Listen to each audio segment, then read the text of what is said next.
There's a mistake almost everyone makes when they're dealing with a narcissist. They think the goal is to beat them, win the argument, expose the lies, make them finally see what they've done.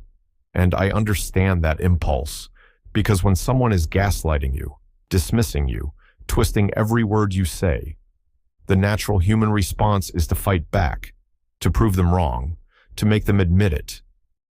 But here's what nobody tells you. The moment you step into that fight, you've already entered a game they designed to win. Narcissists don't overpower people through brute force. They win through something far more subtle, something most people never see coming. And in this video, I'm going to show you exactly what that is. And more importantly, how the people who truly escape narcissistic control do it. Because they don't overpower the narcissist. They do something far more unsettling. They quietly remove the one thing narcissists need to survive. What narcissists actually need. Before we get into the strategies, you need to understand something that changes everything. Narcissists don't need you to agree with them. They don't need you to like them. They don't even need you to respect them. They only need one thing, your reaction. Psychologists call this narcissistic supply. It's the emotional energy, attention, conflict, validation, fear that feeds a narcissist's sense of importance. Every argument you engage in, every time you over-explain yourself, every tear, every panic, every desperate attempt to make them understand, that's supply.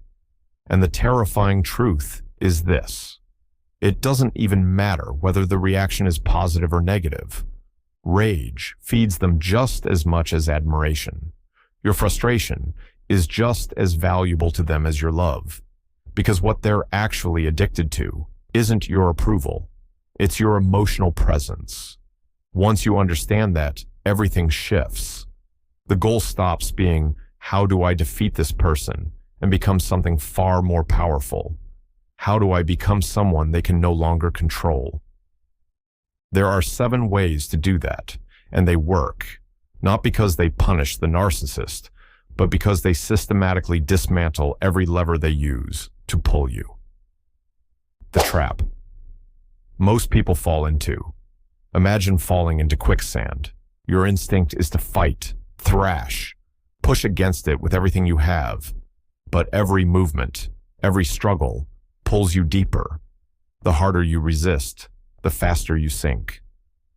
Narcissistic relationships operate the same way. The harder you fight for validation, the deeper you sink into needing it. The harder you try to prove your innocence, the more energy you lose. The harder you try to make them understand, the less understood you feel. Most people get stuck here for years. Not because they're weak, but because they're solving the wrong problem. They're focused on changing the narcissist, when the only thing that was ever in their control was changing the dynamic. That's what these 7 strategies do. They don't attack the person, they dismantle the dynamic, one lever at a time. Number 1, stop explaining yourself. Imagine you're constantly on trial. Every decision you make gets questioned, every opinion dissected, every feeling challenged, every boundary interrogated. So you explain yourself.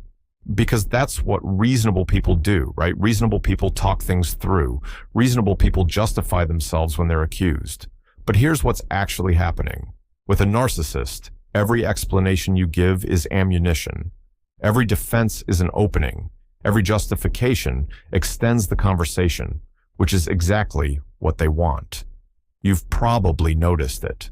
No matter how clearly you explain yourself, the argument never ends. The moment you answer one accusation, another appears.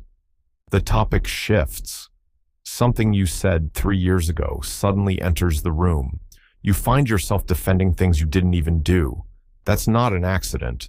The goal was never clarity. The goal was engagement. And the fix isn't to explain better. The fix is to stop explaining entirely. Short, flat responses. No emotional charge. No justification. I understand your perspective. That's your opinion. I've made my decision. Watch what happens. Without the fuel of your defense, the fire has nowhere to go. Simple sentences become a form of power most people never discover because they're too busy constructing the perfect argument.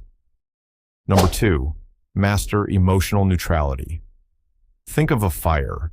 Every insult, every guilt trip, every passive-aggressive comment, every sudden cold silence, those are sparks.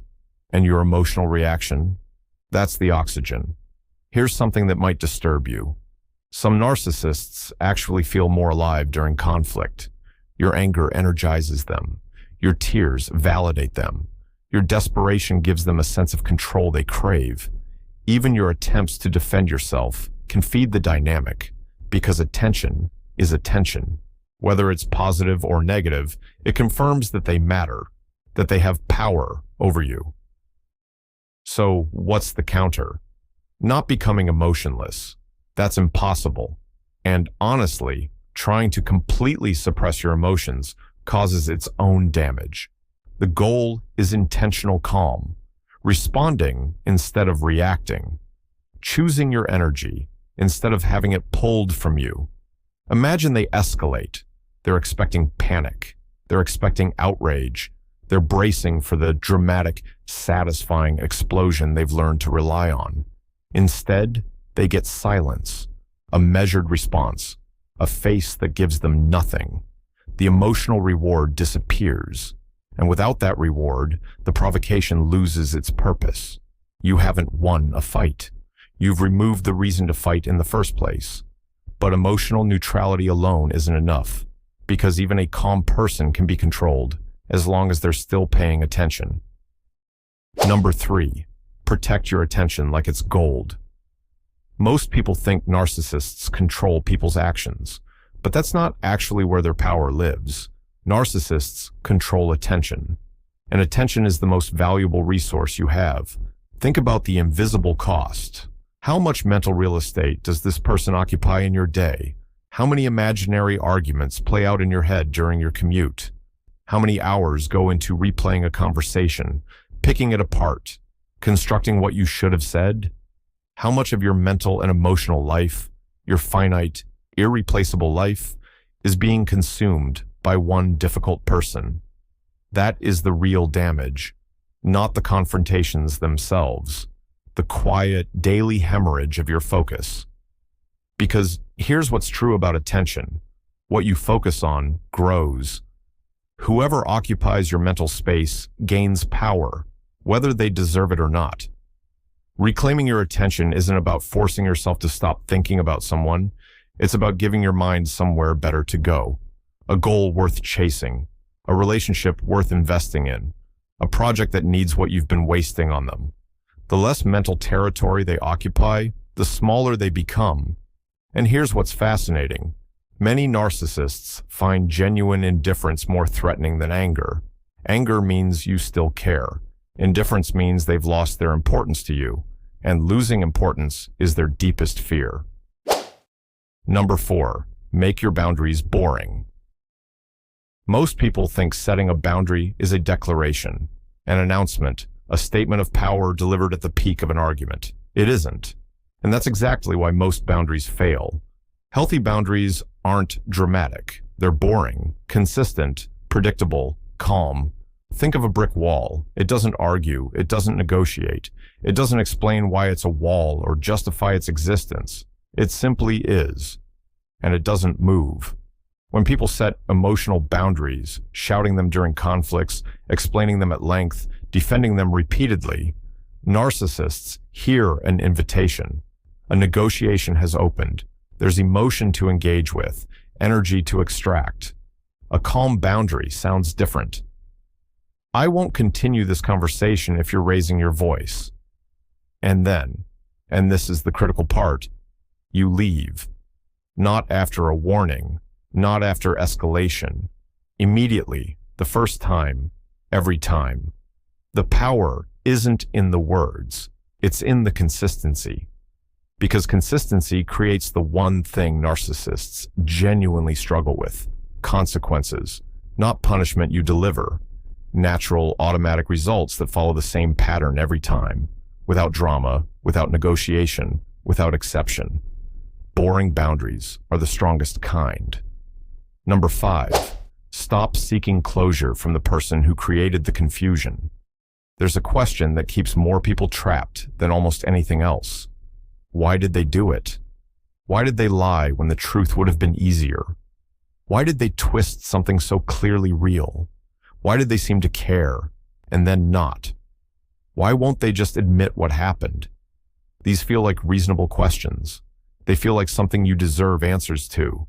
But sometimes they're not questions. They're hooks. Invisible threads tying your mind to someone long after they should have lost access to it. Here's the trap. Closure requires honesty. It requires someone who is capable of self-awareness, accountability, and a genuine desire to resolve. And in a narcissistic dynamic, those are often the exact things being avoided, sometimes deliberately. This is why some people wait years for an apology that never comes, years for acknowledgement, years for justice, years for the moment they're finally seen and believed. And that waiting is its own kind of prison. The hardest truth, and the most freeing one, is this. The closure you're looking for will never come from them. It can only come from you. The moment you accept that some questions will never be answered, something remarkable happens. The moment you accept that some questions will never be answered, something remarkable happens. You stop directing your energy toward the past, toward someone who benefits from your confusion, and you start directing it toward the only thing that was ever actually yours, your future. Way number 6, stop trying to prove your worth. Imagine carrying a bucket with a hole in the bottom. Every act of loyalty, every sacrifice, every patient conversation, every time you showed up when you didn't have to, you pour it all in. And it's never enough. The bucket never fills. There's always something missing, something lacking, some reason it still isn't quite right. That's one of the cruelest dynamics in narcissistic relationships. Not the obvious cruelty, but this invisible one. The one where you find yourself in a competition you never agreed to enter, trying to prove you're loving enough, patient enough, understanding enough, forgiving enough. The finish line keeps moving, not because you're failing, but because the game was never designed to end in your favor. And the exhausting, heartbreaking reality is that the issue was never your worth. It was the game itself. Healthy relationships don't require you to audition for your own dignity. You shouldn't have to perform for basic respect. You shouldn't have to convince someone to treat you like a human being. The shift that changes everything isn't becoming someone harder or colder. It's stopping the performance, stepping off the stage, choosing to live from self-respect rather than work for approval. That shift is terrifying at first, because many people have spent so long tying their identity to being chosen, needed, or validated that the absence of that pursuit feels like losing themselves. But what actually emerges on the other side is something far more durable: self-trust. And self-trust is extraordinarily dangerous to anyone who depends on controlling you. Way number 7, build a life. They aren't the center of. This is the one narcissists fear most. Not confrontation, not exposure, not revenge, replacement. Not replacing them with another person. Replacing them as the center of your emotional universe. Think about what it looks like when someone becomes the psychological sun of your life. Your mood tracks their mood. Your confidence rises and falls with their approval. Your peace depends on whether they're pleased with you. Your sense of self, who you are, what you're worth, is orbiting someone else's gravity. That's a dangerous position for anyone to hold over you. It's unbearable when that person thrives on control. The solution isn't to destroy them. It's to build something that makes their influence irrelevant. Your own solar system. One where your purpose has weight, your goals have momentum, your friendships have depth, your health, your creativity, your ambitions. They occupy the center of your attention instead. This isn't something that happens overnight. It starts with one redirected hour, One investment in something that belongs entirely to you. One morning where you get up and spend even 15 minutes thinking about your future instead of their behavior. And then something quiet and extraordinary starts to happen. The person who once consumed your thoughts every hour becomes less. Not because you forced it, not because you willed yourself to stop caring, but because your life became bigger than their influence. That's where real freedom begins, not in winning, in outgrowing. The psychological twist nobody talks about.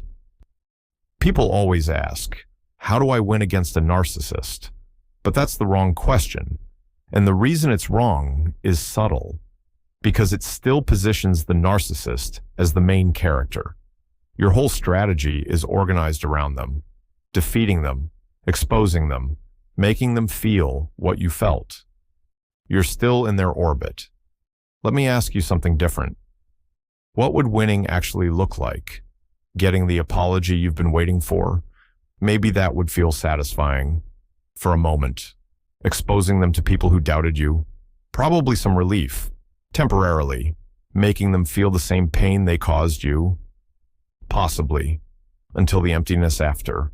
None of those things restore what was actually taken from you. Because the deepest wound wasn't what they did.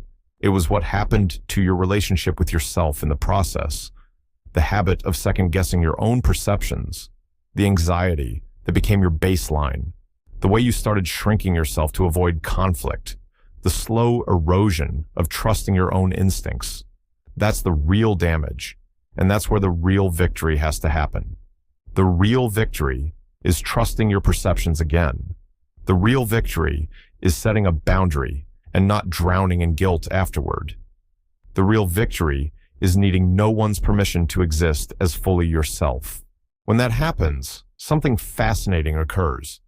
The manipulation stops working, not because you outsmarted them, but because you no longer have the vulnerability they were exploiting. The confusion loses its power. The guilt loses its grip. The fear loses its leverage. The illusion breaks. Conclusion. At the start of this video, I said the biggest mistake people make with narcissists is believing they need to beat them. Now you can see why.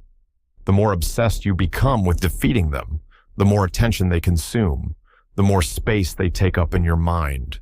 That's how people lose themselves. Not in one dramatic moment, in thousands of small moments where they stopped trusting themselves, stopped listening to themselves, stopped choosing themselves. The people who truly outsmart narcissists look different than you'd expect. They aren't louder, they're clearer. They aren't more aggressive, they're more grounded. They aren't consumed by revenge. They're focused on rebuilding. Because the ultimate power move isn't making a narcissist suffer. It's becoming someone they can no longer control. And maybe that's the realization that changes everything. The greatest thing you can take back isn't the argument. It isn't the apology. It isn't even the relationship. It's yourself. The version of you that existed before the confusion, before the self-doubt, before the endless loop of explaining and justifying and proving. Because once you find that person again, the game is over. Not because you won, because you finally stopped playing,